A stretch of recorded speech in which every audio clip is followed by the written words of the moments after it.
all started working on a series in my dad's shed. I followed my dreams and joined the Marines, serving in Afghanistan. Defenders were always part of me. So here we are, building custom machines with my awesome team in Shropshire. We are Mahker. Hi guys, I'm Dave and this is episode 15. Welcome back to my channel.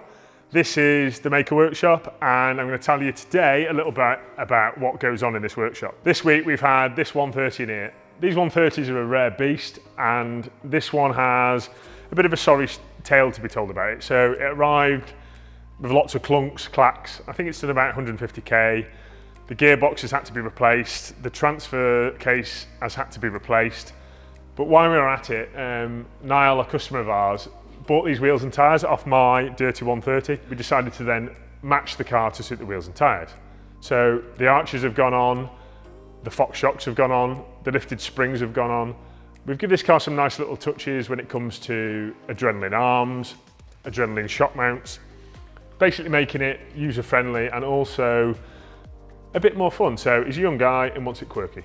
So this car came to us from a customer of ours, and as you'll see from the last episode, Dean was talking about the exhaust. So we've not just done the exhaust. This car had an AC system that wasn't working. I don't know who fitted it originally, but we're trying to correct it, if you like, so make it actually work. The pump was solid, so we've had to get a new pump from the States.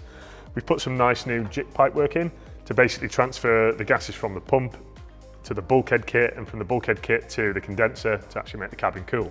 So we've ironed them niggles out. We've also made this massive radiator to actually keep this monstrous engine cool.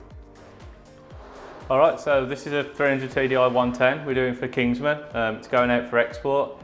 So it's pretty much a nut and bolt restoration, near enough everything's brand new, using obviously the original chassis, so all the numbers and everything match. The chassis has presented a few problems, as they do with old Land Rovers, a few broken bolts and stuff. We've had to drill them out and tap them or have stuff repaired, but it's pretty much as mint as one gets. Now we're just going to fit some mud flaps, finish that, and then we can start moving on to the wiring inside. We've just fitted some hexagonal roof nuts in the back here to hold the mud flaps in. They're better than the conventional round ones because if they get a bit loose in their old age or rattle around, they don't spin when you try and take something off. Hopefully it will be finished at some point soon, but there's a hell of a lot of time in one of these. It's very long-winded.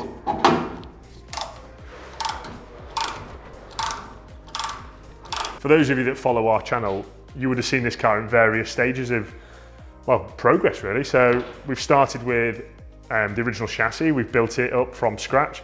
The body was painted by Kingsman themselves. Beautiful job in the gorgeous Keswick. This is a 300 TDI engine.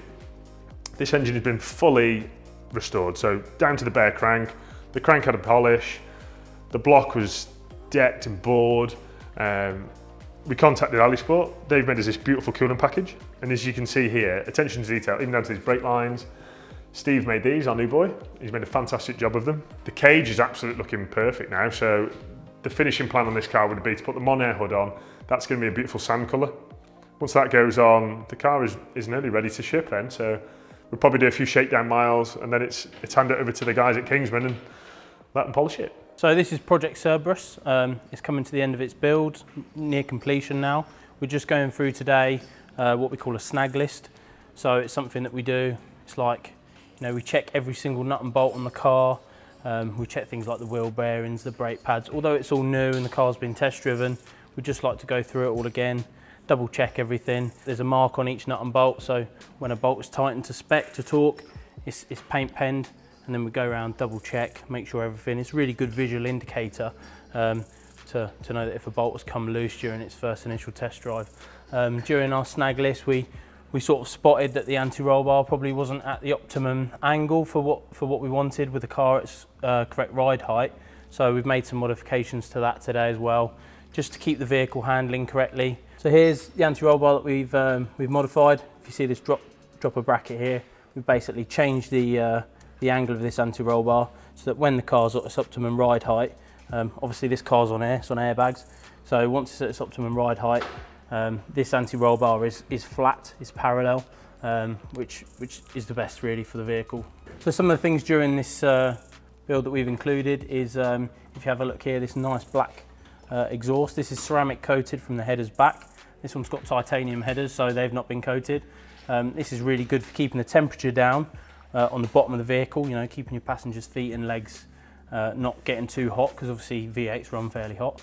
If you look a little bit further back here, you'll notice these double exhausts. Here they've got this resonator, so this is on a valve. So at the touch of a button, the driver can basically open the taps and turn the noise on, and it will bypass this back box here, and it'll have pure sound coming out the back, high volume. One thing you'll notice is these axles are not normal Landrover axles. So these are Nissan axles. They've been built with heavy duty diffs, heavy duty shafts, and they mate to these lovely Method race wheels. And obviously coupled with this Bilstein suspension and air ride, is pretty much the ultimate handling package and off-road capability all in one. So one of the great things about this build, if you have a look in here, is the Wilwood 6 pots on the front, hidden behind these Method race wheels. We've got really cool motorsport style stud and nut conversion on this to make the wheels easy to change. And then one of the nice features of this vehicle at the back, coupled with the 4-pot Wilwoods on the rear, is this really neat electronic handbrake system. And it's, you know, handbrake at the touch of a button.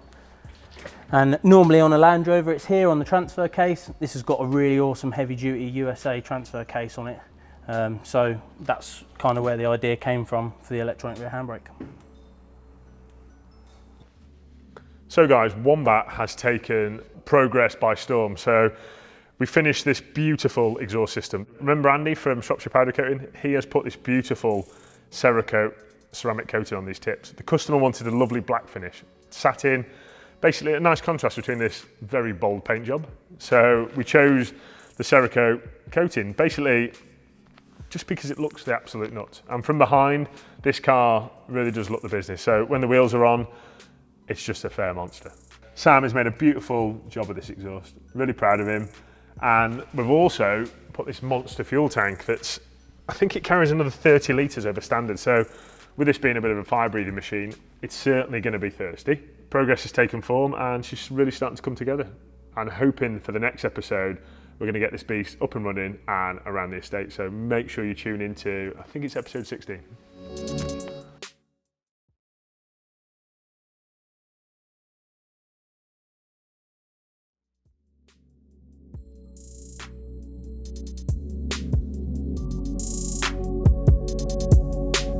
Hi guys, this week I am making cold air intake for the Wombat. We are very limited on space under the bonnet, so I can't just take something off the shelf and stick it in there, and so I'm having to make something bespoke just like the rest of the truck. And in order to do that, I'm using pie cuts. So here I have, this is one piece of pie. That's 2 cuts at 9 degrees. So I'm going to put that together, we get 18 degrees, so on and so forth. And the reason I'm doing that is because I need it to look more like this rather than this. So if you imagine we've got engine here, radiator just in front of it. I need this to come out of engine and then go up the side of the rocker cover. And keeping it as smooth as possible on the inside, we have gone for a 9-degree transition angle. So why are we using that and not using like silicone pipe? Well, predominantly in this situation is aesthetics really. Also there is a lot of heat under the bonnet of this particular truck because it's pushing a lot of horses. So, you know, with this kind of intake you get a better heat exchange. And it will be shielded from the exhaust manifolds and the rockers and so forth. So by using aluminium, we are keeping the intake temperatures as low down as possible. As well as that, it's supercharged, so it's sucking a lot of air. So we don't want to run the risk of collapsing that silicone tube, basically. So with a fixed tube, that's never going to happen. So I've taped it together. Looks crude, but it works. You know, I can keep that tape there and I can start tacking it together and peel the tape away as I go. But before I do any of that, I'm going to finish preparing the material, get rid of all the oxide layer off the outside. As you can see, these have been cleaned and these ones haven't been cleaned yet. And then I've got to clean up all the burrs off of the edges so that we get a nice fit. This one's got burrs on the edges, you can see. Very rough, not very nice. These ones have been cleaned, nice and smooth.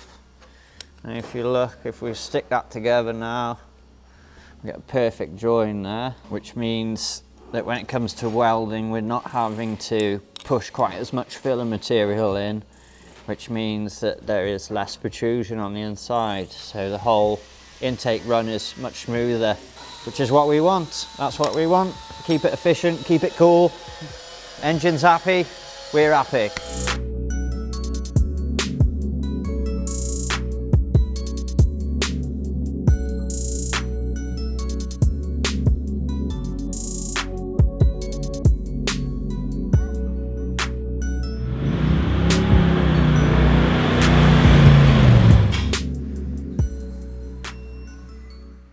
I keep getting asked about interiors, and these I've fallen in love with to the point of where my Dirty 130 is actually going to have a very similar look. Like, I love the distressed leather, and the more you touch it, the more you feel it. Maybe it's like a woman, the more distressed it probably gets. I'm going to pick myself as this distressed brown leather. I've walked past it every day. I don't know what you guys think, but distressed leather I think is the new, I don't know, it's going to be the new in, especially in the Mahker workshop. Here's the Recaro seats that are going into Wombat. You'll see them next week, they're going to be installed. Very different. Love the fact he's gone for a different fabric than we usually go with, because it's going to give that car that sporty edge and that sporty feel. And we've put some nice new bumpers up on the wall. So for those of you that you just want to upgrade your Defender, we actually just offer that as well. So don't be afraid to contact us. You can come and pick a bumper up from in-store. We can fit it while you wait. We'll even ask you some nice little DRLs if you like that. This is a new toy from Red Winches. As you know, we love Red Winches stuff. The winches are everywhere and they're on every truck. But this is a 30-ton snatch block. So this can double your winch capacity. So if you were to run your winch on this and back to your vehicle, you've got double the pulling power. And just look at it. If any of you are into the motorsport industry, I'm sure you've heard of Quaife. Quaife are renowned for building the best gearboxes in the world. And we just love using the best components in the world. And a customer of ours called Phil approached me, asked for a V6 Corvette engine, and asked me what would be the best gearbox. I said this puppy. This is a 6-speed sequential, and just look at how crisp these shifts are. So basically you can just go bang, bang, bang, bang, all the way into 6th gear, and then all the way back down again. Very crisp shifts, no need for messing about trying to find a gate. This is fully sequential, and it's just beautiful. The best bit is Quaife have made this to go straight onto a Landrover transfer case. Transfer case on the back of here, put this up against your Chevy, nice strong clutch kit, and away you go. This is going to go into a Series 3 lightweight, so this is really going to be fun. I cannot wait to do this project. So this engine here is a 4.3 litre V6. This is going to be powering that sequential box I showed you earlier. So the Quaife sequential is going to go on the back of there, and I'm hoping that we can fit this in this Series 3 lightweight. So it's going to be a lovely compact kit. So I didn't fancy ramming a 6.2 LS3 in there, so I thought, let's put this lovely compact V6 in there and hope for the best. So for those of you that recognise this car, this is the Defender. We built this car earlier this year. It's been back to its customer and it's coming back here now for a couple of little performance enhancements. A few little fine tweaks to make this car the beauty and drive as beautiful as she looks. It's not just 4x4s we do here at Mahker. This Capri is here for a little bit of restoration work. Belongs to a good friend of mine, and he's trusting me with his pride and joy. This is his absolute baby. Lives in a garage its whole life, and there's a little bit of rot that's set in, so Sam's trusted us to sort the arches out. I think the rear spring hangers have gone a little bit, but we've got to get it in there, do a little bit of work, and get it back to pristine life for him.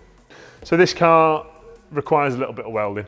It's a Ford, and unfortunately, down here, it's gone a bit rusty. So Sam's asked me, pretty much begged me, can we do the repairs? And I couldn't really say no. Sam helped me at the start, and you know what?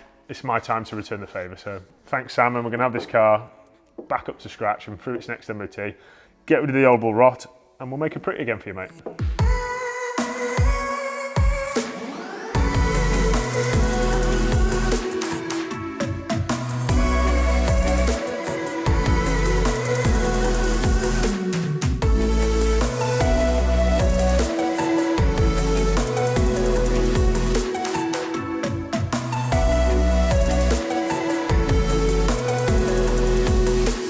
This car here belongs to a customer of ours, Will, and last week I took it to our local car show.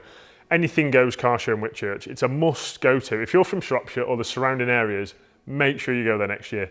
Once a year show, and it's just well worth a visit. I took this here, it was its first outing, and I tell you what, boy did she turn some heads. So we spat some flames out, we drew some crowds, and it made me proud, it made my team proud, and check out some of the footage from the show.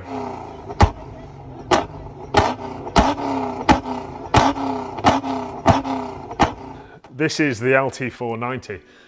We've put some nice little touches on this car over the last couple of weeks. It doesn't look like we've done a lot, but there's a lot of hours gone into this car. So this is the LT4 that comes in the Camaro, and we were struggling with room. So we've had to contact our good friends at Blackbird Industries. They've given us this drop arm kit. So if anyone's struggling with room on the engine conversions, they make a great idea. So this is a P38 drop arm kit. So this comes from the older Range Rover, and it basically puts your steering box on the outside of the chassis, allowing a lot more room at the inside for pulleys, engines, manifolds, that kind of thing. And thanks to James and co, it works, mate. So thank you very much for that. Underneath here, guys, you'll see the exhaust system. Dean's been busy this week fabricating this. Same again, cramming a 6-odd litre engine into a Defender is not easy, and especially a 90. So you can see here, the downpipes into the flexies, into this 2-into-1 exhaust system. We're using this system now on all of our cars.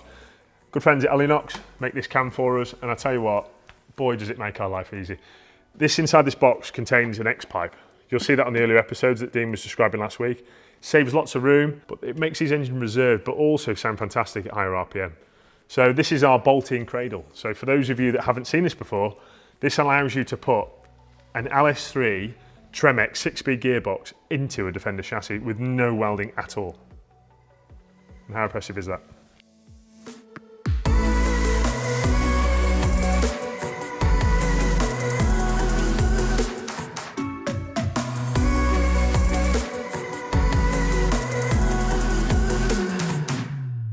So the Marauder, guys, this was featured in our earlier episodes. This is going to be an absolute animal. Unfortunately, we haven't had much chance to get onto it because we've been struggling for parts. A few of the performance parts are coming from the States, and due to COVID, I think everybody's been drying up the toy market. So it's been a bit worrying for myself because that's what we do, we build toys. So what we've been doing is little bits that we can do in the meanwhile. So I've got things like the fuel sender organised. I've got things like, this is the fuel cap we're going to be using.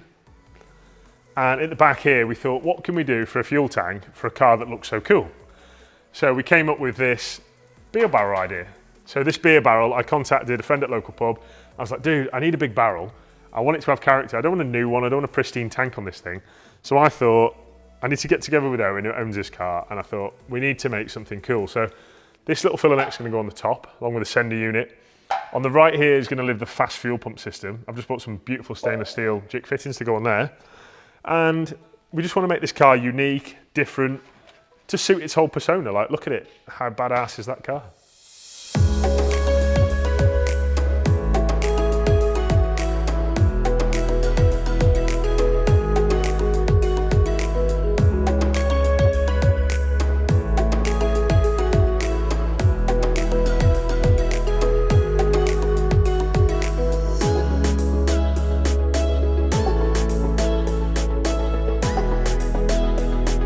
If you guys think this is a Defender, you're sadly wrong. This is a Santana. So this was, a lot of people call it a cheap take on a Defender, but in fact, some bits have actually been made a lot better than Defender actually made, and like, it didn't break down. So, hey, but anyway, a customer of ours contacted me. He said, Dave, I want your BMW 3-litre D-swap in my Santana. And it was a bit gutless. I think it had a 2.8, I want to say they were an Iveco, might be wrong, but we've put this 3-litre in, and we're going to aim to give him probably 250, 300 horsepower if he's brave enough. Here it is now. This is our engine crane kit. We've loaded the engine in today. It's got a 6-speed MT82. So this is the Puma 6-speed box behind this one. You've probably seen, if you follow our channel, it's a favourite of ours. The gearbox works, and it just, like you say, you find something that works and you keep repeating it. We found that the shifters are working and they're nearly in the right place, but we're hoping to get this one underway and out the door sometime soon. So I really don't know what the missus is going to think when I probably put Mahker badges on this little baby, and I wonder if Hugo let me put an LS3 in this thing. Thanks for watching, guys. Thanks for subscribing, I really appreciate it. We're really trying to grow this channel, and more than anything, tell us what you want to see, okay? We're all ears, and all we want to do is carry pushing our passion into anything. So make sure you like, subscribe, drop a comment, and just tell the world about what we're doing, because we love it. Thanks again. See you guys.